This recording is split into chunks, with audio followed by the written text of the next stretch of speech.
Hi, this is Arun from arunsyoga.in. I'm a software engineer who mostly work with Node.js, PHP, and other backend technologies. And I'm an open source contributor as well. I'm a tantric by birth in a family which is passing tantric wisdom from generations to generations from past 2000 years of legacy, and got lucky to travel across India and got chances to study under various gurus from different backgrounds and disciplines. You could connect with me in arunsyoga.in. Here I'm helping you to design a divine lifestyle which is based on Vedic astrology, tantra, and other yogic system of understanding.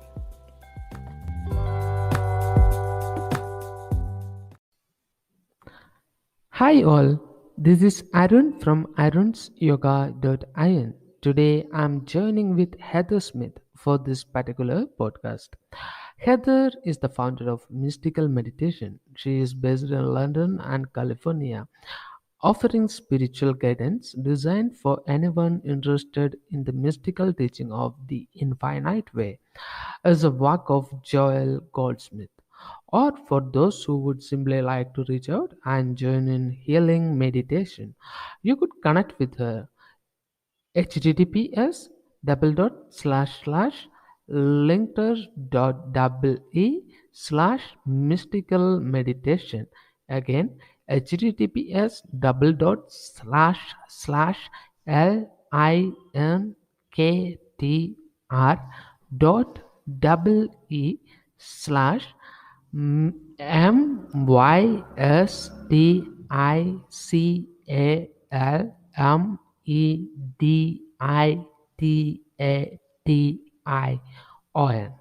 The link is also given on the description. So let's begin our Vedic reading series episode number 16, the mystical meditation. Hi all. Today we have a guest. Her name is Heather. She is all the way from London, and yeah, today she is going to talk about her particular style of meditation, which she has uh, incubated from her teachers and her ancestors and stuffs like that. So, Heather, can you start with your particular style of meditation and what it what it does to people and how it's gonna empower people and what it does to you and how it's gonna help the others also too. Yeah, sure. Well, I've, for the last 25 years, been studying the teachings of a man called Joel Goldsmith. Joel was a 20th century mystic who lived in America. And he wrote many books, but the fundamental basis of all his teachings was based on a book that he wrote called The Infinite Way. And in that, he explained that realization of one's own awareness, one's consciousness brings about spiritual healing. All his books were about spiritual healing.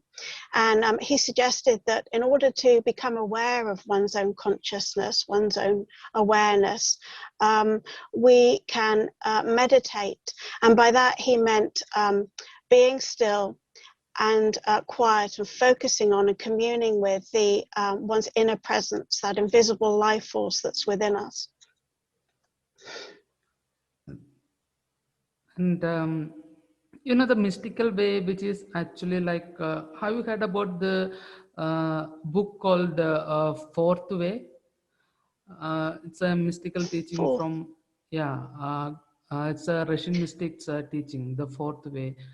I think it's yeah, the Fourth Way. Have you heard about the work called I've Fourth Way? heard of it. I don't really know enough about it to be able to talk about it too much. Was there any particular aspect of it that you wanted us to talk about? Like mystical way, what does it does like? So we know something called yoga vidya.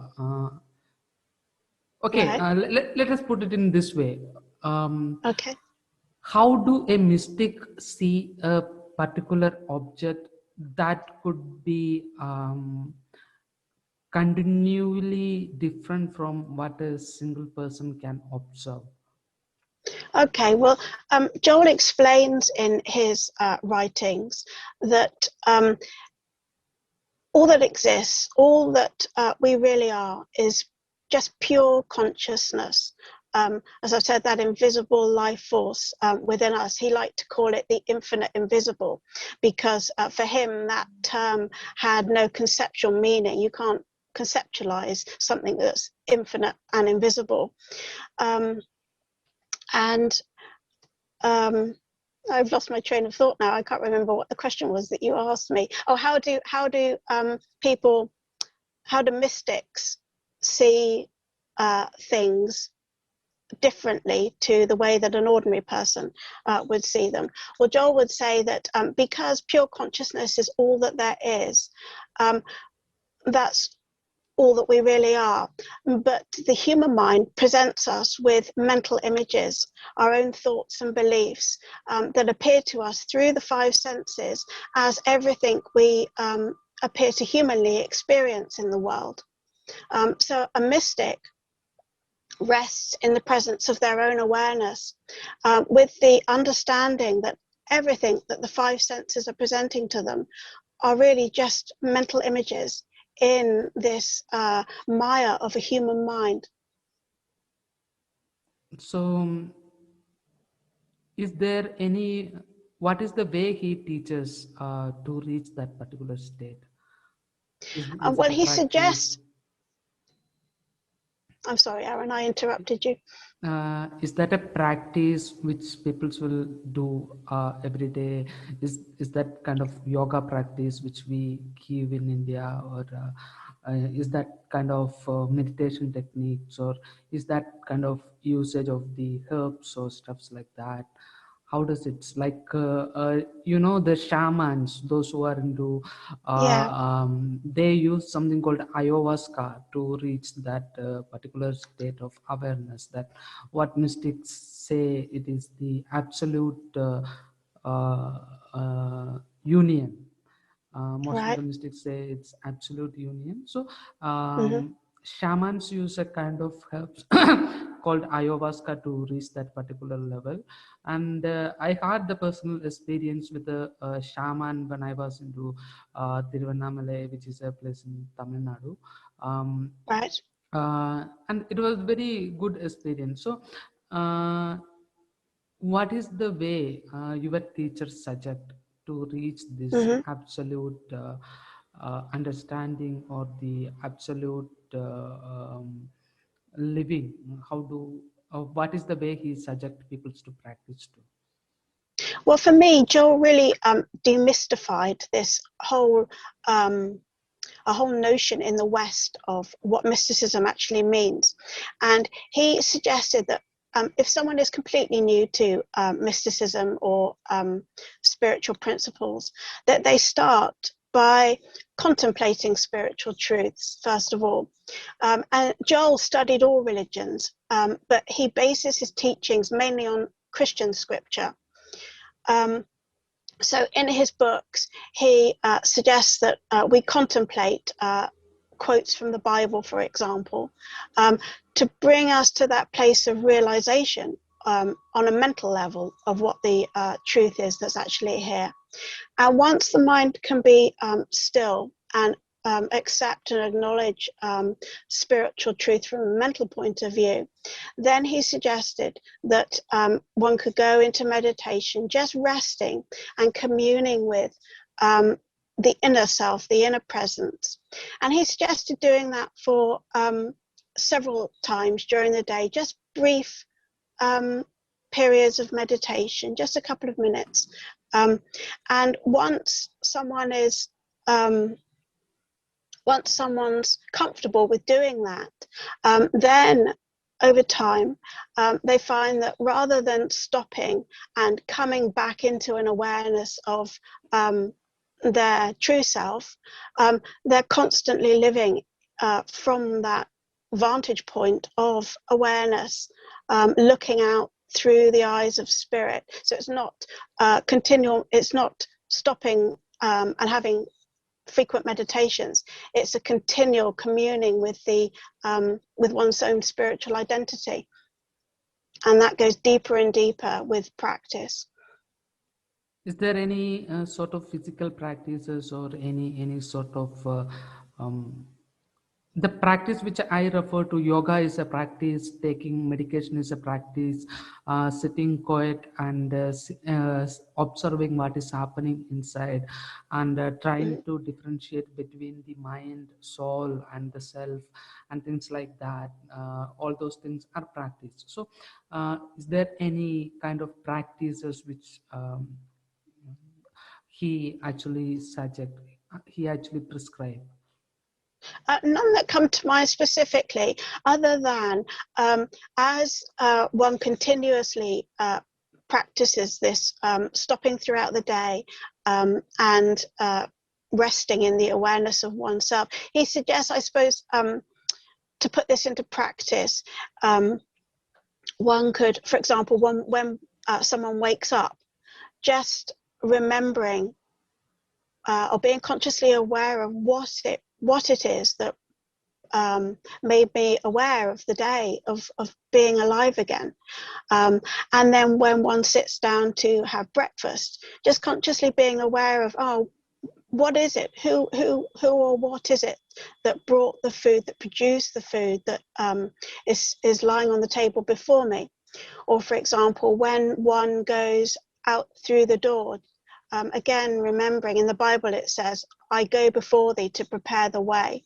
And Joel says, remembering who that I is that goes before me to prepare the way, remembering that love is this side of the door and love is the other side of the door. So just constantly remembering throughout the day, for example, when you meet somebody as well, remembering that there's not two here, there's just one consciousness appearing as two people. I suppose that's the only physical practice that comes to mind. Joel says that when one meditates, obviously, as I've just said, meditation becomes a continual practice as you're going throughout the day. It's not stopping at certain intervals. But if one does stop to meditate, then sitting in a comfortable position with the body relaxed, just watching the thoughts as they arise without trying to stop the thoughts. I can't think off the top of my head of any other physical practices that Joel suggests. How long you been with your teacher? He's passed away now. Joel passed away in 1964, but I've been studying the Infinite Way work for the past 25 years now, sharing it as well. How do you get into this Infinite Way practice? What made you to go into that? Me personally, well, I was very interested years ago in metaphysics and achieving your goals on a mental level. And when I went to a meeting, the lady saw me, and the lady who was organizing the event saw me and said, I think you'd be far more interested in this. And she handed me a copy of Joel's book, The Infinite Way. And I read it, and I just finished my PhD. And I read it, and I didn't understand a word of it. I didn't understand what Joel meant by this word God and consciousness. And that's what sparked my interest in it. I had to know, I had to understand what Joel was talking about. So that's how it started, my journey started. You referred the term called metaphysics. What do you mean by metaphysics? Like, I was watching a documentary in which some couple of metaphysical people are sitting around in a table, and they are talking about the existence of humanity, or when the world has begun. It's like 3.5 hours just they are speaking. So it's like, what do you mean by metaphysics? Well, my understanding of metaphysics is learning to understand that on a, I'll distinguish between Joel's understanding of mysticism and metaphysics, because they're two distinct things. Metaphysics is an understanding that everything we experience through the five senses is a product of our own thoughts and beliefs, outpictured as our experience. And knowing that means that we can change our experience by changing our thoughts, changing our emotional reaction and responses to situations and people that we're experiencing in our life. Now, Joel's teaching is slightly different from that. He acknowledges that we appear to be in this, having this experience of a human world, but he says that that there's a higher power, a greater power than the thoughts that appear to be governing our experience. And that higher power is our own consciousness.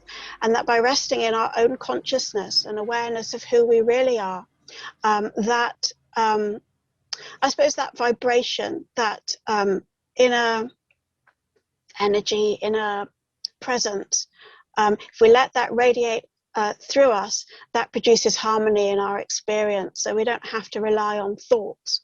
We can just rest in the awareness of who we are.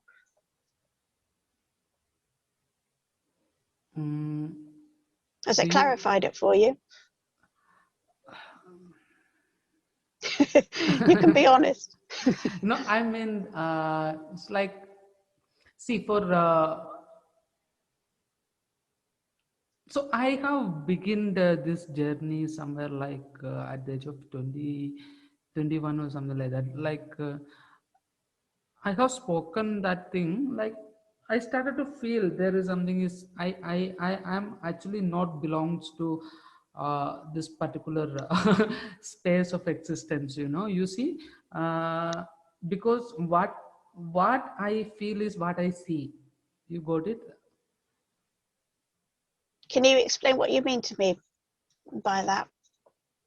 What you feel is what you see. What you feel emotionally, do you mean?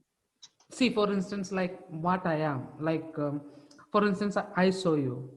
I saw you on LinkedIn, Yeah. and you put out something on your wall, your writings and your things like that. So the way I identify you is what you produce. So again, it is not, Right. again, it's not happening over here. I am feeling you inside me.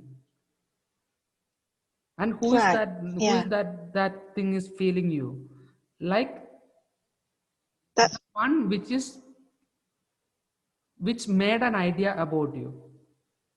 This is a beautiful thing. I gave a workshop yesterday, and in it I explained that everything we ever experience is in our own mind. Our mind is our own mind is the substance of all that we ever experience. Yes, So all exactly. that you It's will not ever me. It's not experience me. It's is, not me. So the yes. mind can only see you. Like I can't see you because I am not different from you. But my mind can Yeah. identify you. So that's what I mean by what I see, what I feel is what I see. Mm. I like to think of it in this way, like the consciousness being like an ocean. So the ocean appears as individual waves, but of course each individual wave is the ocean, is the fullness of the ocean appearing and expressing. So although there appears to be two here, there appears to be me and you. I exist in your mind, which is the one consciousness, and you exist in my mind, which is the one consciousness that I am. So that is That's such individual deep consciousness. realization. No, Yeah. that is individual consciousness. That has nothing to do with consciousness. The one consciousness that Yeah, the pure, one consciousness, the absolute. one consciousness is the Yeah, substance of everything. That's all that really exists in reality, spiritual reality. yeah. So the your teacher's way is one of the way to reach there, right? Yes. Yeah. Yeah. So let's begin with your chart. Have you done your chart sometime before? I'm a little familiar with it. Yes. Yeah. Have you ever done it before? Myself, I've had my chart read by other astrologers. Yes. Um, how do you feel about it? How do I feel about astrology or about my own personal chart? Your own. How do you feel about astrology? um, I'm very receptive to it, very open to it. I understand it in context with the mystical principles that I've just shared with you. But it fascinates me. Astrology fascinates me. Um, so let's have a very quick walkthrough through your nakshatra. Then we will come to your planetary position. I'm just going to share you my screen with you.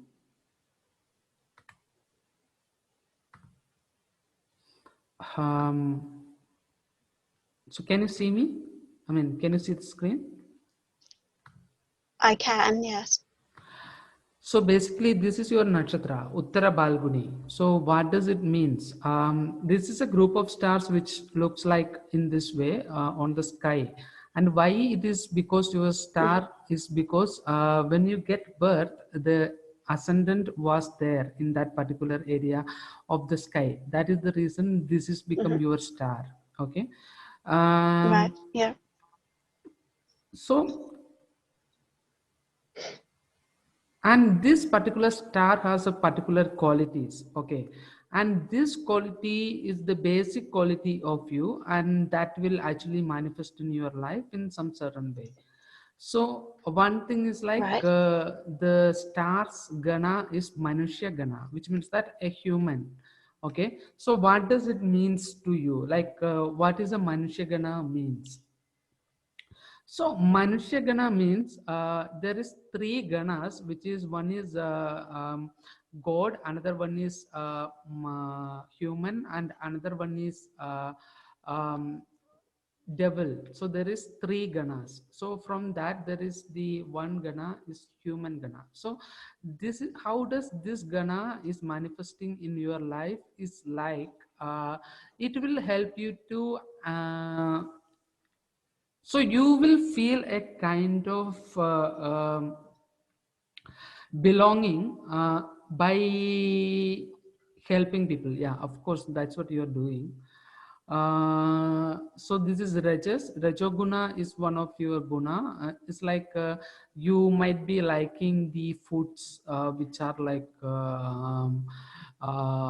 a masala or rajasic food, which means you know the word rajas. It's like it is like a little spicy kind of food you might be liking. And fire. So your Buddha is fire. So what does it means? Like you have a kind of fire which is inside residing you, so you can actually feel it. It is like it will burn all the things which comes to you and stuffs like that, which will be going on in your inside. And the shakti means it's a the existence is half men and half women.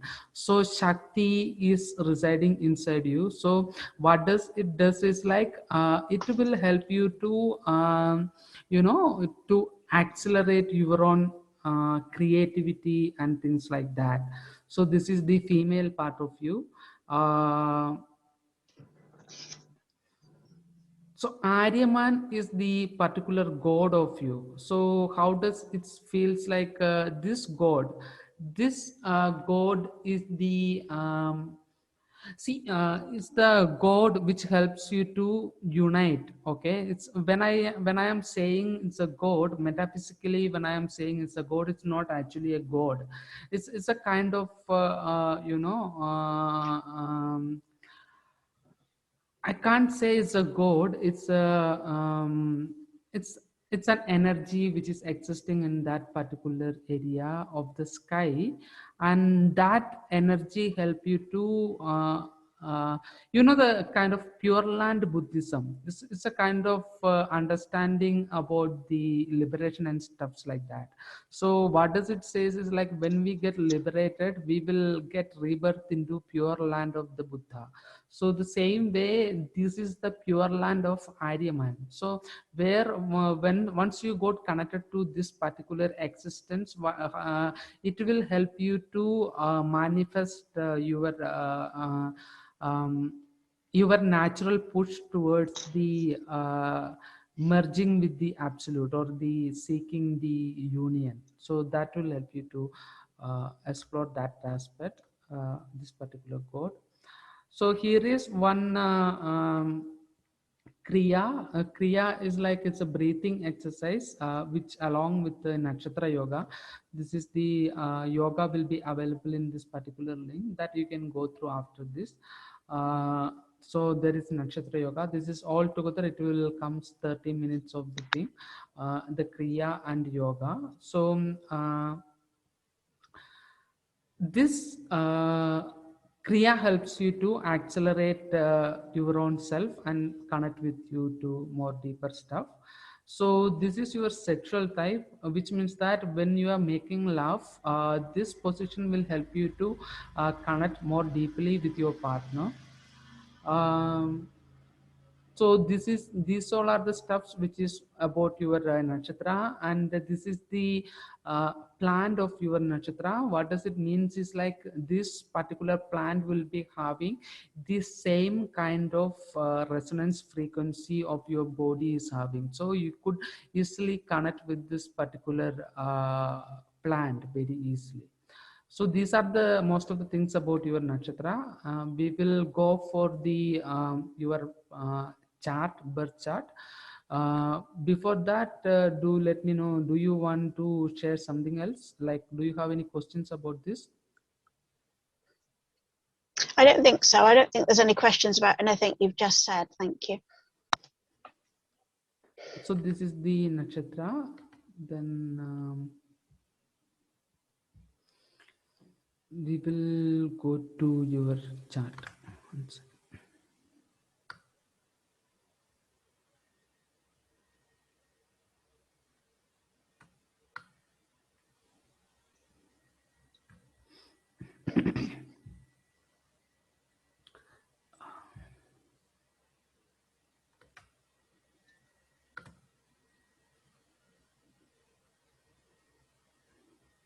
So this is your chart actually. So the first house, that is Tanu Bhava, there is moon and along with ascendant.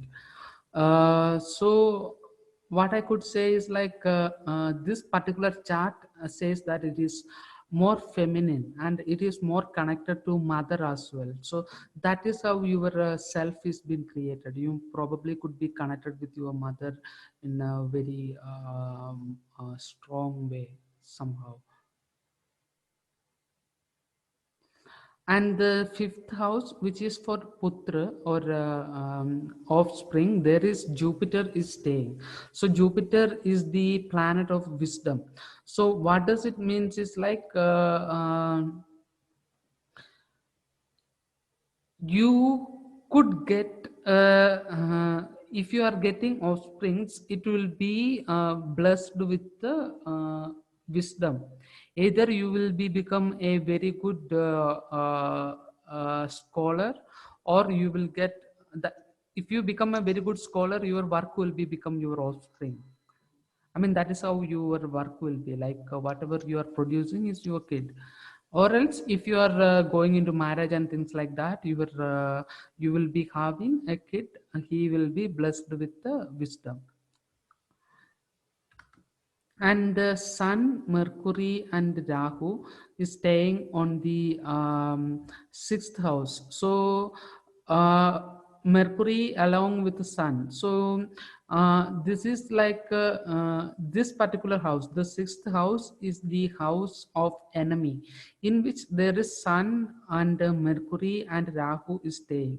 So how does it manifest? Is like your father, and along with the if you do, if you have went into some kind of, if you have tried some kind of magical practices in your life, it could work against you. You have to be a little aware of that. Something which you didn't close till today, or something which you need to close, it may not get, if it not getting closed properly, that could work against you also. The father is staying in enemy house. It doesn't mean that father will be an enemy for you or anything like that. What I am trying to say is that this particular position your father is staying, it means that there will be some kind of problem which has happened between with you two. And seventh house, there is Venus is staying. So what does it means? That Venus is the planet which is actually for relationship, love, art and drugs and stuffs like that, sex and stuffs like that. So that is staying on the seventh house, which simply means that you can easily get into relationship. And yeah, that is the important thing, like in Venus is staying on the seventh house. And the dharma is your Mars is in your dharma house. Mars is the planet of fighting. So which means that you could end up fighting so much with so many other things. You may be, there is a possibility. It is because the Mars is staying on the ninth house. And the 10th house, the karma is staying. Karma is in Saturn. So Saturn is the planet which is usually considered as the very bad planet, and that will actually make you to work very hard. Okay, so your karma is always will be working so hard. But however, it will help you to grow further more. And Vyaya Bhava in 12th house, there is Ketu is staying. And yeah, the way you have chosen, like it will help you to liberate the path you have chosen. It's actually basically related to occult magic and things like that. As far as the mainstream society is concerned, so that is one thing which will help you to get liberate.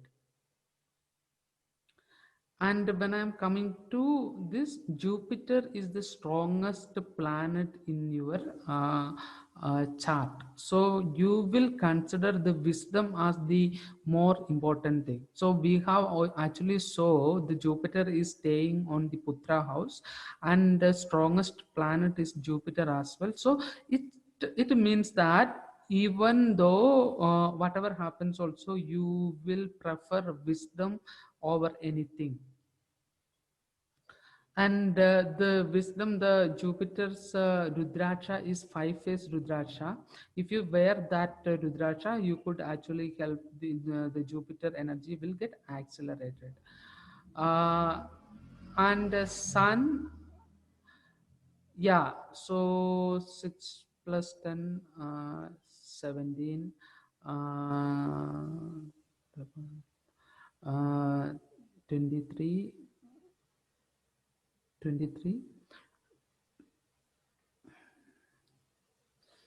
So yeah, approximately at the age of 23, you went into this particular thing, right? Mm.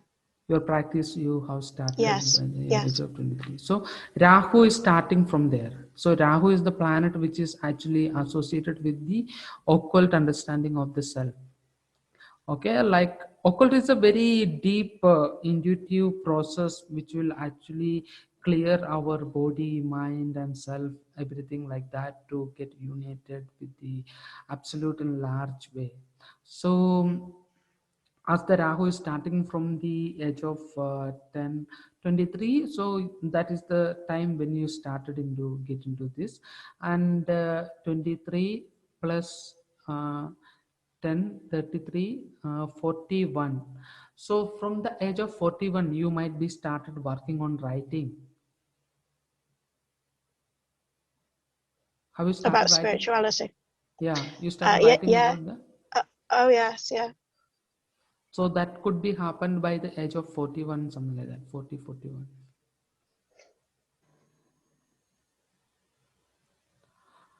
So right now Jupiter is, you are into Jupiter dasha, that is like uh, 41, 41 plus 2, 43, somewhere around 40 to 44. In this particular space you will be, you were become very much intensive, like uh, the processes which happened inside you from the age of 40 to 44 was very interesting and intensive as well. That could be the exact moment you started to transform really you know. After that Jupiter, then Saturn. So after 43 the Saturn comes into the Antardasha. So how does it happen? It's like um, yeah, you may start losing your money and things like that from the age of 43, 42, 43, you know. So that is where Saturn comes into picture. So its time will be very tough for 2 years. That will start from 43 and it will end at somewhere around 46.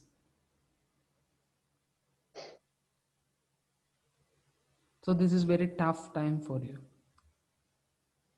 And 46, 46, 47, 48. From the age of 48 the Venus comes, so that is when you start to make um, good amount of money. I mean, whatever you put into, that is where your life will get stabilized.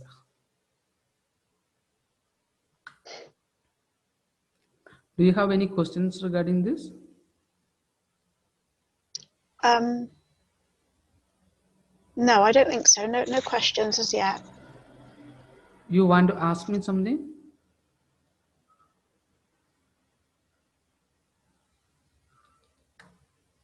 I can't think of anything to ask you. We have gone No. through almost everything in your chart. Right. Well, that brings us up to date then. What's that? That brings my chart up to date, up to where I am now. I've just turned 49. Okay. So yeah, then now it will be like Saturn has passed.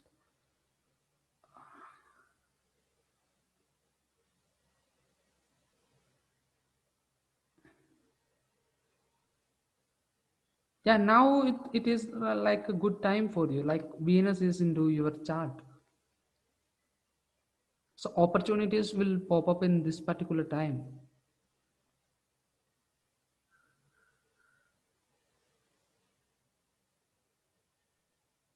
Yeah, things started to shift in a positive way from last October. So I can relate to what you're saying. So you have to say yes to some opportunities. Don't make your mind to think too much as the mind is not real. Mm. Intuition is the real thing because it comes from the soul itself.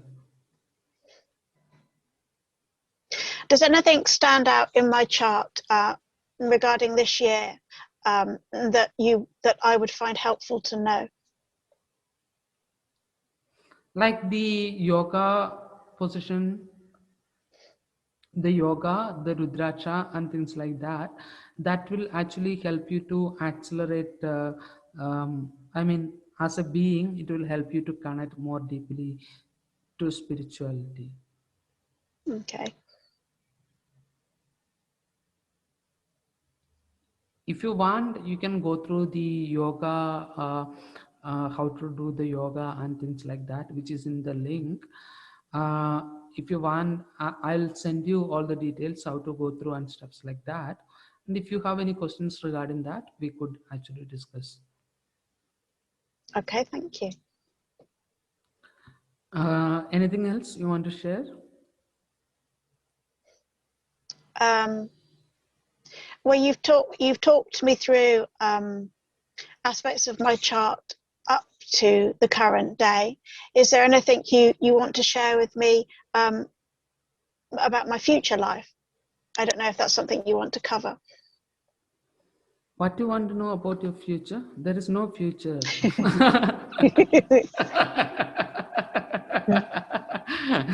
There is only present.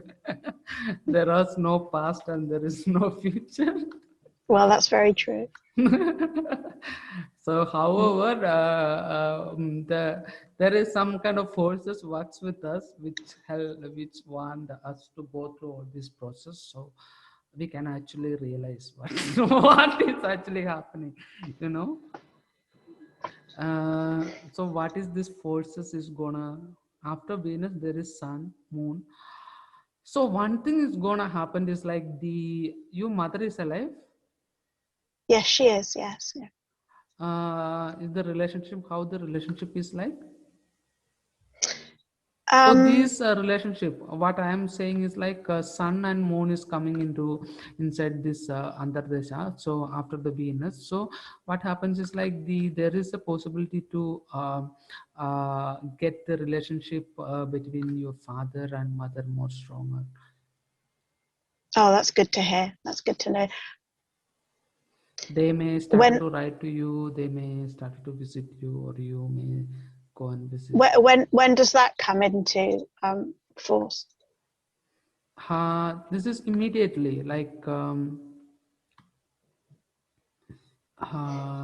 16, 26, 26 plus 6, 33, 26 plus 32,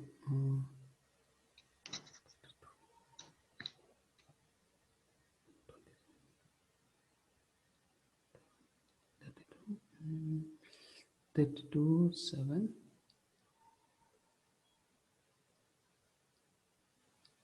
39, 41,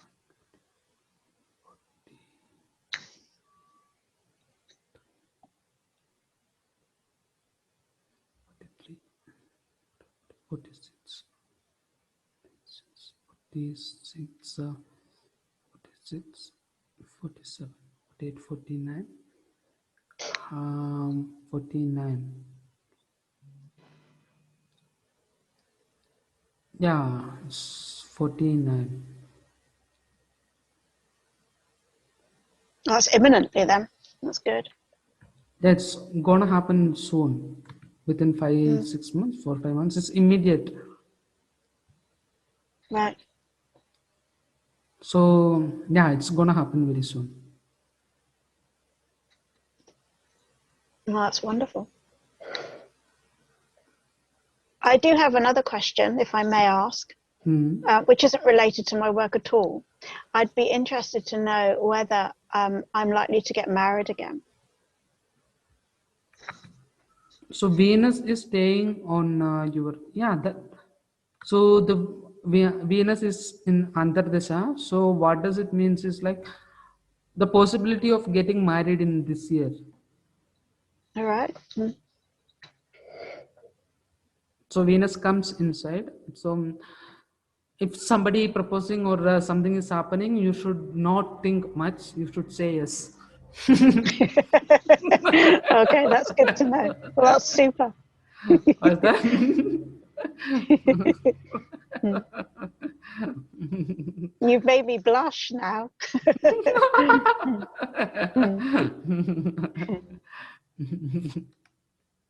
Mm. Anything else you want to know? Well, let's see. Um, Will my relationship with my sister become stronger as well as that with my parents?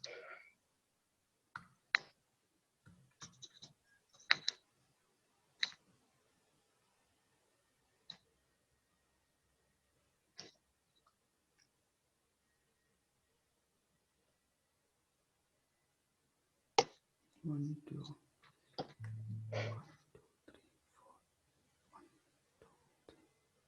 5,000 Jupiter.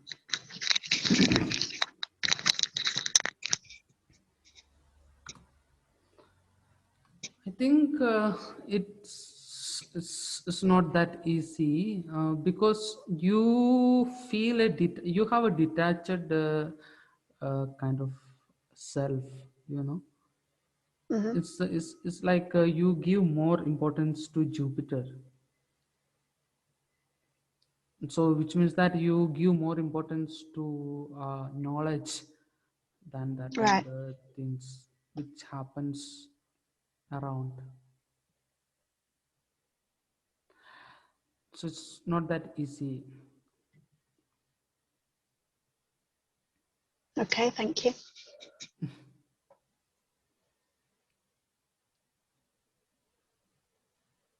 Does anything stand out for you that you'd like to share with me?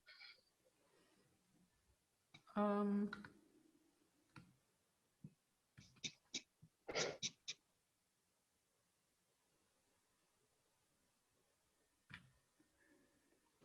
Nothing, because the Venus is in right now. Venus comes into blessings of you. You are at the age of 49, and soon your relationship with the parents will come into a natural state, and yeah, it's a good thing. And that's good for my finances this year as well, is it? Right now, I mean, this is the time for your finance. Like if you have Okay. if you are taking up a project to start at this particular time, or if you are Mm-hmm. thinking of investing into something, or if you are thinking of making a move into something which will bless you financially, so this is the right time to go for that, and Mm. take steps for that and get into that particular stuff. I see. Is it beneficial for me to work on my own or in collaboration? You can work on collaboration basis, because the your god is helps you, like it's the god of Mm-hmm. union, you know. The Right. your god is like Aryaman. So this guy is the god of contract and union. It's not like a god exactly, it's metaphysical entity. This particular thing help you to become more open and connect with peoples and things like that. If you there is a sound in tantra, what they say, what we practice is tantra. Okay, tantra Yeah. is about coming, taking everything together into the point of absolute. So there what happens is like to get into that particular point, we have to chant a certain sound, we have to go through a certain practices, certain oil and things like that to it's a perfect way of clubbing you to get into the absolute. Okay, so this Aryaman's mantra, which has a frequency that helps your soul to become more contact with the god Aryaman, you know. Right. So that is there in the link which I have shared you. I can send you after this. I mean, I have already shared you. Okay, thank you. Yeah. So you wanna talk about anything about your work towards the people who are gonna listen to this? Well, I asked you about the collaboration because since last October, I've been collaborating with a lady in India called Banani Dastar. She's also on LinkedIn, and we've been offering monthly online talks. I talk about different principles in the infinite way. And she's very interested in dance meditation, spirituality and dance meditation. So we combine the two. And we've been offering talks online, obviously because of lockdown. I've not been able to travel and offer workshops in person. So we've been doing that online together. I also share a lot of Joel's teachings on various social media platforms, and people could find those through my website, which is www.mystical-meditation.com. Thank you for that, Aaron. So, for what and all people can contact you? If they want to learn more about Joel's teachings, if they'd like to ask me to meditate with them, or if they'd like any advice about understanding the things that Joel wrote,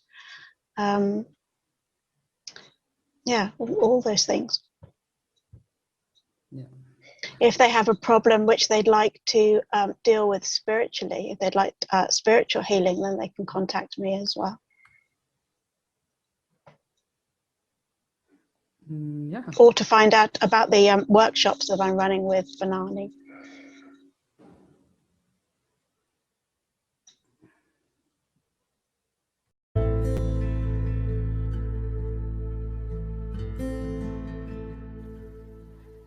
Thank you for listening to my podcast. You could connect with me in arunsyoga.in, where you could see my contact details, including my phone number, my WhatsApp, and email ID. Stay tuned for more exciting episodes.